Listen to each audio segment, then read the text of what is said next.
Well, hi. Welcome to the lab. I thought we'd take a little bit of time today to take a look at some of the lab equipment that we use, some glassware and some instruments, so that when you take your first lab, you'll be able to understand what the equipment is called. And so I'm going to show you a few of these things and tell you how they're used so that you become familiar with them. I will tell you some of the glassware is a little confusing at first until you're used to the terminology. So hopefully we'll get you used to the terminology pretty quick. We're going to start with some basic glassware. Now there are three general types of glassware that you're going to be coming in contact with: beakers, flasks, and cylinders. It's pretty simple actually. The way you tell the difference between them will also help you understand how they're used. So we'll start with beakers. A beaker is anything with straight parallel sides. It looks kind of like a drinking cup, although you never want to drink anything out of here. But it has straight parallel sides. Sometimes a beaker has numbers on the side of it. But we don't really use this scale. We don't use these numbers to do really anything important. It's just to give you an idea of about how much is in here. They're not very accurate. You don't really measure with beakers. Beakers aren't used to make measurements. Beakers are used just to hold stuff. So you might put a liquid in here. If you wanted to boil some water, for example, quite a bit of water, you would put it in here. Beakers come in various sizes. This is probably one of the most common sizes. This is a 250 milliliter beaker, and again you'll see it's got numbers on the side, but we don't use those numbers for anything. And then they go very large, and they even get down to very, very small. This is a tiny little 10 milliliter beaker. And isn't it cute? It's cute. So a beaker has straight parallel sides. It may or may not have numbering on it. It's just used to hold stuff. A flask, on the other hand, the sides are not parallel. This side almost looks like a cone, and as a matter of fact, one of the names of it is a conical flask. But its more common name is named after the scientist that created it. It's called an Erlenmeyer flask. An Erlenmeyer flask has sides that are not parallel. They slope in. In other words, the mouth of the flask is much narrower than the base of the flask. In the case of a beaker, the mouth and base are essentially the same diameter, more or less, but flask is much narrower at the top, and this prevents splashing. So we often do chemical reactions in flasks, because if there's any kind of splashing, it'll usually be contained by the sides. This is probably the most common size. This is a 250 milliliter Erlenmeyer flask.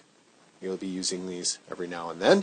And again, they get very large or they get very small. This is a 25 milliliter Erlenmeyer flask, but you see it's the same shape, the same general size. Some of these may have numbers on them, but we don't really measure anything other than approximate amounts in an Erlenmeyer flask. If you want to measure volume, you need to use something called a graduated cylinder. Many of you have seen a graduated cylinder before. It's called a graduated cylinder because it has not only numbers, but many numbers and lines. I don't know if you can see those right along there. Numbers and lines on the side. This is what we use to measure volume of liquids specifically. It's fairly accurate. In other words, we can get a pretty good idea of how much volume we have in here if we read it correctly. There are different sizes. This is a 50 milliliter graduated cylinder. We have 25 milliliters, a little bit smaller, and we have 10 milliliters. They're very skinny. They don't hold quite as much. And the lines are a lot smaller on a 10 milliliter flask, if you can see how small those lines are on a 10 milliliter graduated cylinder. They're very small, and that means that we're actually able to get a very accurate volume, small volume, but very accurate with something like this.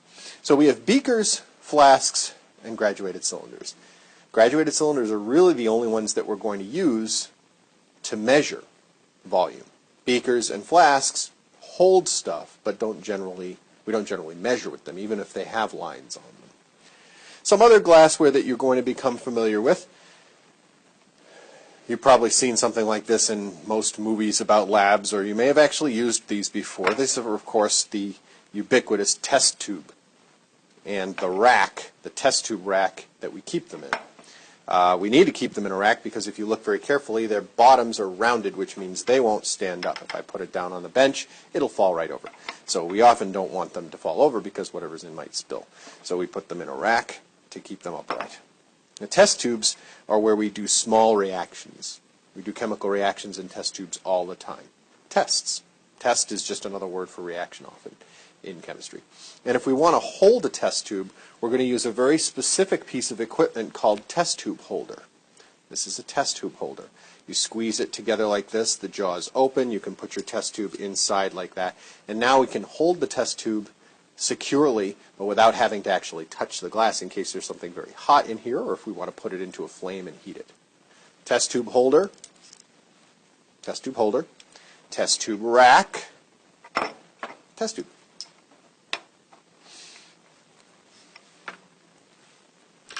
Something that people get confused with the test tube holder and the test tube rack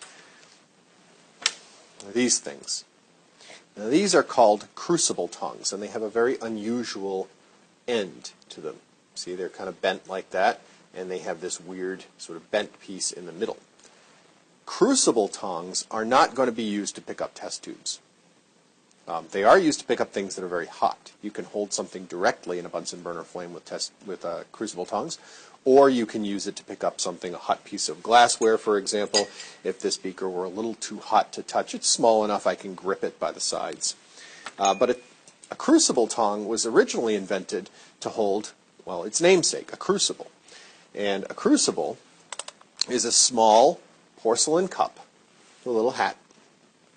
And inside this cup we can do some heating. We can heat things very strongly because porcelain conducts heat pretty well. And originally, this little weird bent piece in the middle of the crucible tongs was designed to allow the crucible to sit right in there. Unfortunately, if you don't have a steady grip or you relax your hand just a little bit, it'll slip right through and you'll break your crucible. So when we use crucibles, we don't carry the hat around with it, the lid. We just grip it by the sides, and that thing's not going anywhere.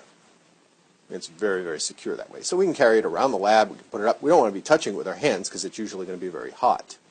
So we can carry it around with the crucible tongs. Pretty easy. So these crucible tongs, these with the rubber tips, are called beaker tongs. And these are used to pick up hot beakers. Usually it's a lot easier than this, especially if a beaker is a little bit larger and full of boiling water. It's going to be very heavy and it's going to be hard to lift with crucible tongs. So we use the beaker tongs. They're padded. They've got a little non-stick or non-slip rubber sleeve on each of the arms, and we can carry around our beaker like that. So we can heat liquids in beakers. We can heat solids in crucibles. We can do chemical reactions in test tubes or in Erlenmeyer flasks.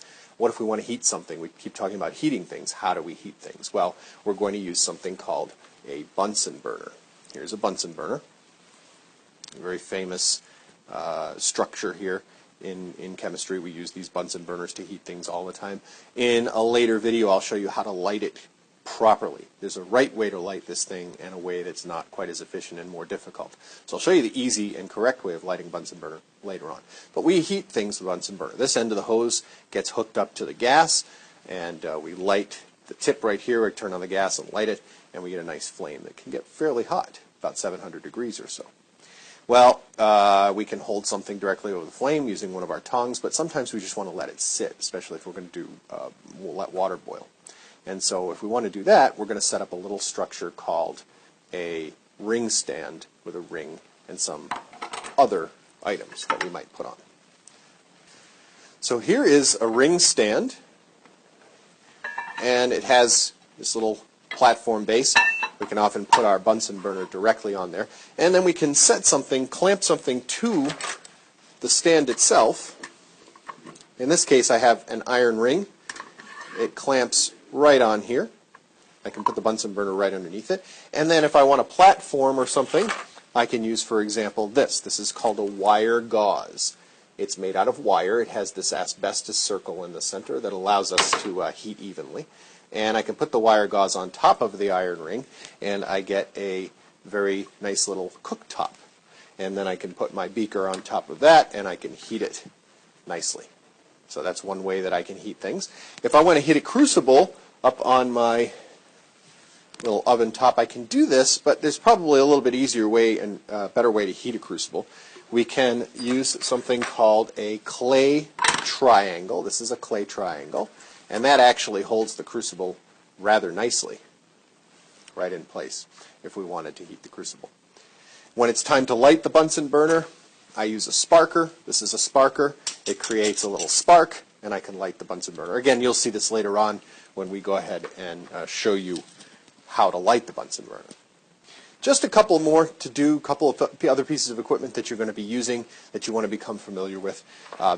Anytime you need to take some powders or crystals out of a beaker, for example, or out of a bottle, you're going to use this thing. This is called a scoopula. It's like half scoop, half spatula.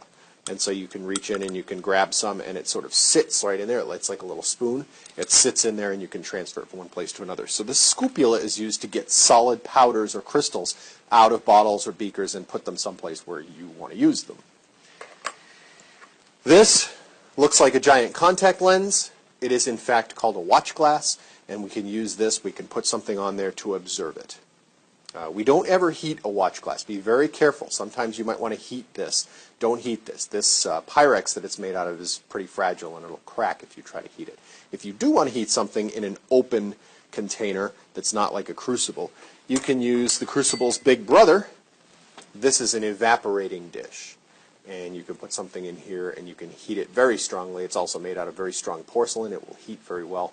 You can put it in here and it'll evaporate whatever liquid might be in there. So evaporating dishes are better to evaporate liquids over heat. Most of you probably know what this is. This is called a filter funnel. This is used when we need to filter a solid out of a liquid. We put a piece of filter paper in here. We pour our mixture through. The solid gets stuck in the filter paper, and the liquid goes right on through. Same general idea as a basic coffee maker. That's kind of how coffee makers work. The coffee filter is the filter paper. The structure that you put that filter in is like the funnel. And the mixture is the coffee grounds and the water going through it, and what comes through is what is dissolved, what's mostly liquid. So we use a coffee filter funnel. Just a couple more. This is a glass stirring rod. It is used, you guessed it, to stir. It's glass, it's Pyrex actually, so it doesn't react. You generally don't want to stir with metal, especially if you have acids or things that react with metal. Use Pyrex because it's not going to react. This looks like an eyedropper. It is actually called a pipette. And a pipette is used, well, that's what an eyedropper is. It's a pipette. So if you want to suck up a little liquid in one place and put it someplace else, you use a pipette. These things are disposable. We throw them out all the time. If you use them, generally they get a little dirty. You can't clean them real well because the opening at the tip there is very, very small. So we just throw them out. And finally, a thermometer. You're going to need to take some temperatures occasionally. This is a thermometer. Now this one is a mercury thermometer. We probably will not be using mercury thermometers, even though it is coated with something so that it won't break. We generally don't like to use mercury, so the ones that you use will probably be alcohol. It means they'll have a blue or red liquid in there, still used to take temperature. So that's a lot of equipment. If you've just watched this video through without pausing, you're going to miss a lot. You should probably go back and use the handout that has all the pictures and write in their names and write down maybe their structures or their functions so that you know what they do. You're going to start to need to know what these things are because when we do labs, in the lab description it'll say, take a 50 milliliter graduated cylinder. Well, you need to know what to look for if you're doing a 50 milliliter graduated cylinder. So learn your lab equipment, learn their names, learn their basic functions, and don't forget to do the whisk at the end of the video, and we'll see you later.